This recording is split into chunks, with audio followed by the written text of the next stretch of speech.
കഴിഞ്ഞ് ഇത്തിരി ദിവസം കൂടിയല്ലേ സ്കൂൾ തുറക്കാനുള്ളൂ. അടിച്ച് പൊളിക്കാം. എങ്ങനെ ഉണ്ടായിരുന്നു വെക്കേഷൻ? അടിച്ച് പൊളിച്ചാ?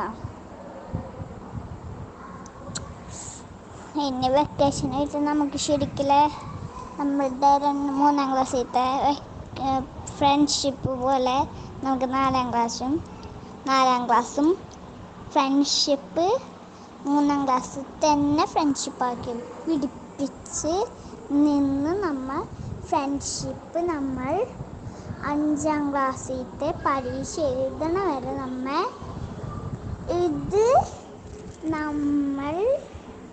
മുന്നിടും. നമ്മൾ പരീക്ഷ എഴുതണ വരെ നമ്മളുടെ ഫ്രണ്ട്ഷിപ്പ് കുറഞ്ഞ് കൂടി കൂടി കൂടി കൂടി തെറ്റിയതാണ്. കുറഞ്ഞെന്ന് പറഞ്ഞത് തെറ്റി. കൂടി കൂടി കൂടി വരും.